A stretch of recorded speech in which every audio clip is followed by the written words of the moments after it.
Yo les gens, c'est Ryuk Shinigami et aujourd'hui je vais vous apprendre à comment utiliser l'application Beyblade Burst japonaise. Donc là vous voyez, ça c'est l'application Beyblade Burst à laquelle vous jouez souvent, celle de Hasbro, dans laquelle vous scannez les QR codes des toupies Hasbro et vous jouez au jeu. Et ça ici c'est l'application japonaise, qui n'est disponible maintenant qu'au Japon. C'est-à-dire que moi quand j'ai téléchargé l'application, c'était en 2015, elle était disponible dans les stores de n'importe quel pays. Aujourd'hui c'est plus le cas, donc il faut trouver un moyen de la craquer si vous ne l'avez pas déjà téléchargée. Donc, je vais vous montrer comme quoi elle est totalement différente. Donc voilà, application créée par Takara Tomy, marque japonaise de toupie Beyblade Burst, qui a créé d'ailleurs Beyblade depuis la première génération, développée par la WBA, World Beyblade Organization, quoi. Et donc là, vous arrivez sur cette page. C'est la page d'accueil tout simplement sur laquelle vous allez vous connecter. Donc moi j'ai déjà connecté un Beylogger, donc ça m'affiche 01 Alicia, mais normalement vous n'avez rien à ce niveau-là si vous n'avez toujours pas connecté de Beylogger. Donc je vous conseille au préalable de créer un compte et vous vous connectez ici. Donc ici vous mettez votre adresse mail et ici votre mot de passe. Évidemment je vais couper ce niveau-là histoire que vous voyez rien quand même. Donc voilà, là je viens de me loguer et la page principale va apparaître. Et là, stupéfaction, tout est en japonais et il n'y a absolument aucune version en français, ni en anglais, ni en quelle autre langue, je ne sais trop quoi. C'est uniquement en japonais, donc il faut savoir s'en sortir un minimum.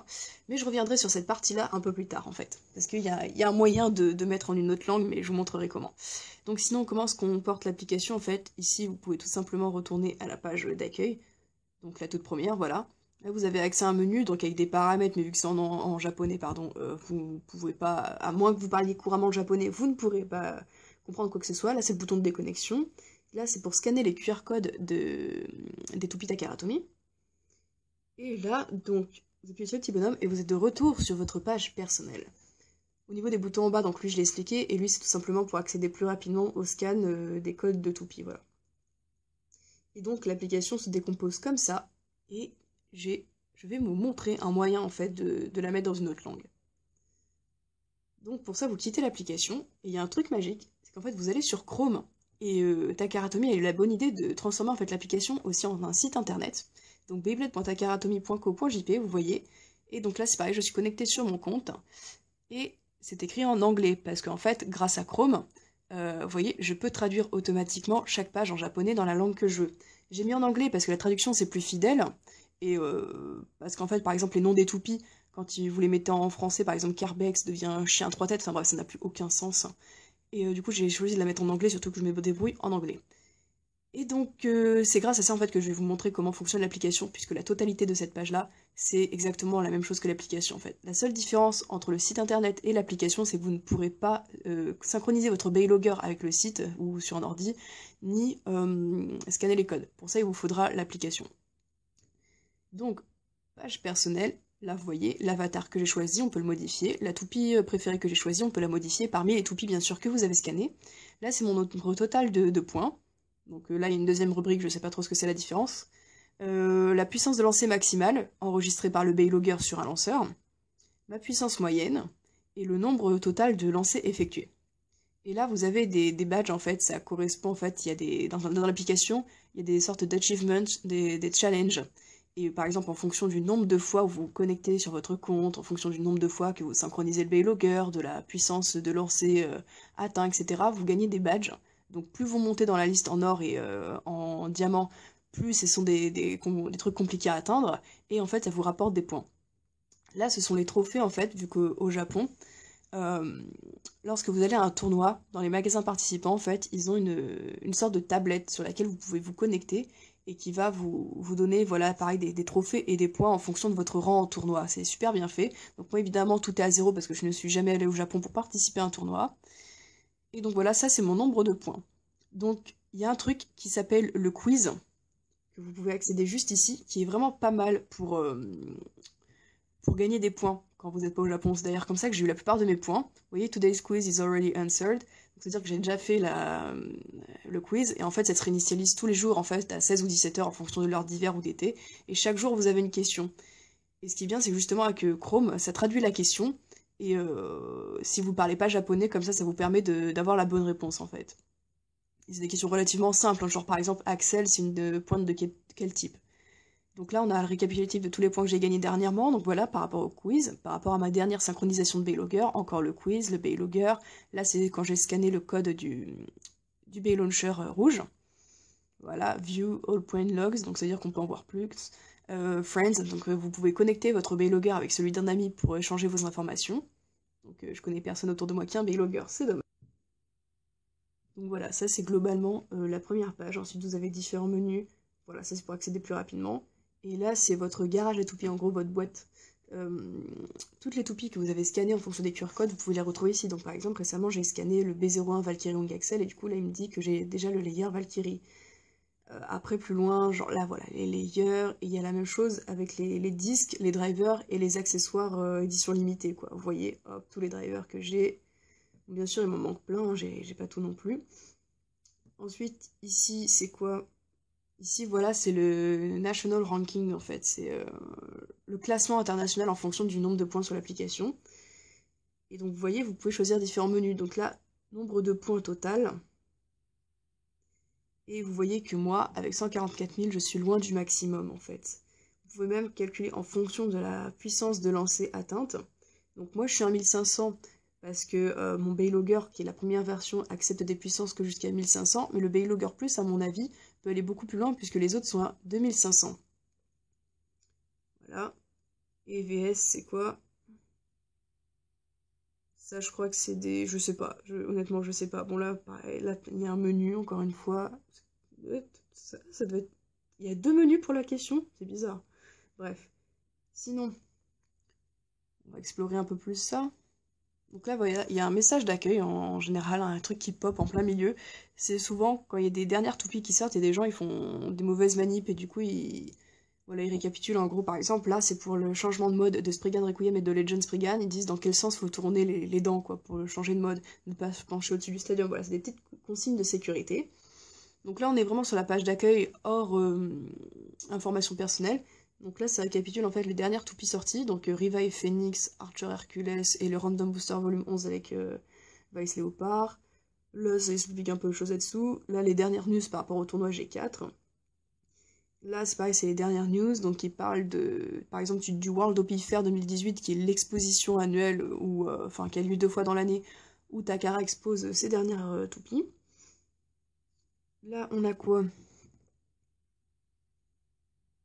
Là, voilà, c'est la liste des produits, en fait, qui sont sortis, donc Revive Phoenix, Bloody Longinus. Là, ça doit être pour accéder, voilà, à la liste des différents sets de toupies, avec les boosters. Et ça m'a envoyé tout en bas, quand même. Voilà. En gros, c'est tout simplement le menu où il y a la liste de tous les produits sortis de Takara au niveau Beyblade.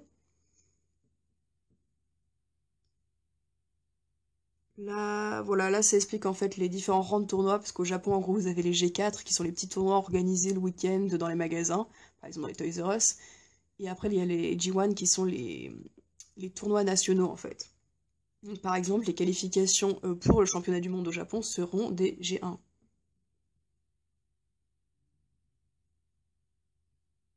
Là, voilà, c'est les vidéos, en fait. Vidéos de présentation de produits, de trucs en tout genre. Et là, c'est en fait la page qui explique le b.a.-ba de l'application et de Beyblade Burst en fait. En gros, ils disent, voilà, alors comment connecter en gros votre Beylogger, savoir quels sont les différents noms, en fait, expliquer les différents menus et tout ce qui est possible de faire avec l'application. Et ça explique, voilà, que Beyblade Burst c'est la 3e génération, en fait, ça explique les bases de ce qu'il faut connaître par rapport à Beyblade Burst. Les différents types, les différentes pièces, comment jouer, etc. Comment connecter le Beylogger, le classement international, les QR codes, qui vous... Alors, voilà. Donc là, ce schéma-là, il est vachement bien fait. En gros, les QR codes, les tournois, et le fait de lancer, de connecter votre Beylogger avec celui d'un ami vous rapporte des B-points. Ce schéma-là, il est vraiment bien fait pour le coup. Voilà, encore un récapitulatif sur les différents rangs de tournois. Ici, on a quoi? Ah voilà, le Bay Terminal, c'est aussi un truc excellent que j'aimerais trop avoir en France en fait. Le Bay Terminal, c'est une grosse machine d'arcade en fait. Vous scannez votre layer de toupie, dedans il y a une petite puce NFC pour les Takara Tomy japonaises. Par exemple, il n'y en a pas dans les coréennes. Mais maintenant, vous vous connectez de toute façon Bay Terminal avec le Baylogger. Et en fait, c'est une machine d'arcade dans laquelle vous pouvez jouer la toupie que vous avez scannée. et jouer contre en fait un bot tout simplement. Et en fonction de si vous gagnez ou pas, vous pouvez débloquer donc les pièces. Donc en bas il y a quand même une sorte de machine à gacha en fait. Et vous gagnez les pièces d'une toupie rare en fait. Donc, par exemple c'est souvent Amaterios, Baldur, des trucs comme ça. Donc là voilà, ça explique, en fait c'est depuis très récemment qu'on ne se connecte plus au Bay Terminal avec le layer d'une toupie, mais avec le Bay Logger.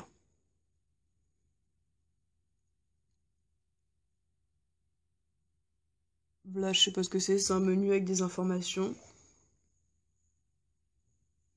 Ah voilà, là c'est aussi la FAQ et c'est un truc qui est vachement utile. Par exemple, how to use the official website, comment utiliser le site officiel, qu'est-ce que sont les Bay points, euh, how to use Bay Apple, c'est quoi ça? C'est Bay App. Ouais. Alors oui, la traduction est parfois mauvaise. Bay Apple, c'est pas la pomme Beyblade, hein, je vous rassure. Activer le Bay Logger, voilà. Normalement, il y a une liste même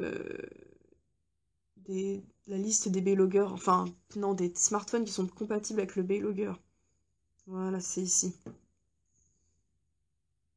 Donc là, c'est avec le premier Baylogger Plus, voilà. Donc là, vous avez la liste des smartphones compatibles avec le Baylogger Plus. Comme ça, il y a l'air d'en avoir beaucoup, mais en fait, pas vraiment, hein. Et là, c'est la liste pour le Baylogger normal, donc celui que j'ai. Je regardais s'il m'y est dedans. Ouais, non, le mien n'est même pas dedans, en fait. Ce qu'il faut savoir, c'est qu'au début, je pensais en achetant le Baylogger qu'il n'arriverait pas à se connecter à mon téléphone, parce que justement, il n'était pas dans cette liste. Mais il se trouve que j'arrive à connecter genre une fois sur 5 mon Baylogger sur ce téléphone-là et sur le téléphone qui est en train de me filmer. Donc ça, c'est un Xperia E5 et celui qui filme, c'est un Samsung Galaxy Ace 4 qui ne sont pas dans cette liste. D'où le fait que ça marche mal. Voilà, il y a plein de téléphones en vrai. Genre Xperia Zeta, Ever, Arrows, Sharp Arrows NX en fait. C'est que des téléphones qu'on trouve quasiment pas en France, par les iPhones quoi. Donc c'est vraiment chaud. Application Baycloud. Voilà, ça c'était le menu où j'étais tout à l'heure. Donc ça, je l'ai déjà dit en bas, c'est le quiz. Ça, c'est la rare Baygate Battle en fait. C'est pas vraiment utile en fait, c'est en gros une sorte de loterie en fait, un tirage au sort où vous pouvez gagner une toupie rare. Donc Amaterios, Baldur, Recalcum, des trucs comme ça. Mais le problème, c'est que si vous gagnez en fait, vous avez un formulaire en ligne à remplir directement où vous devez mettre votre nom et votre adresse, mais ça marche que pour une adresse au Japon. Donc par exemple, je sais qu'il y a quelques bladers aux États-Unis qui ont réussi à avoir un contact avec un japonais où en fait ils envoyaient la, la toupie chez le japonais, et le japonais leur envoyait la toupie, bien sûr ils payaient les frais de livraison, mais du coup c'est vraiment chaud, moi je ne connais aucun japonais quoi. Donc en soi ça sert à rien. Et ça coûte 3000 B points en plus. Ah, les notifications là. Donc voilà, c'est tout pour cette vidéo. Je pense avoir tout dit sur l'application. Et à plus pour de prochaines vidéos. Et ben non, c'est pas fini. Je vais vous apprendre aussi à utiliser le Baylogger. Donc c'est quoi? C'est ce petit boîtier là que vous pouvez fixer sur n'importe quel launcher Takaratomi, donc que ce soit des launchers à ficelle ou à crémaillère. Vous lui mettez deux piles de télécommande dans les fesses et hop, ça marche. Il n'y a pas besoin de l'allumer ou quoi. Vous avez juste à appuyer là ou là pour le réactiver et ça s'allume tout seul. Donc là, il clignote en vert, donc ça veut dire qu'il est en mode stand-by. Donc il est prêt à effectuer n'importe quelle action que vous voulez lui faire faire. Ensuite, grâce à ce petit bouton blanc en fait sous le launcher, quand vous allez mettre une toupie, ça va l'enfoncer dans le Baylogger et il va détecter votre toupie. Voilà, et là il clignote vert, jaune, rouge. C'est-à-dire que votre lanceur est prêt à lancer et que le Baylogger est prêt à enregistrer les données. Et en fonction du code couleur que vous allez avoir après le lancement, ça va vous indiquer votre puissance de lancer. Donc là, je vais faire exprès de lancer pas très fort. Donc voilà, un seul clignotement vert, ça veut dire une puissance faible. Et là, quand les trois couleurs clignotent ensemble, ça veut pas dire que la puissance est maximale comme je le pensais au début, ça veut dire juste que le Baylogger a bien enregistré vos données.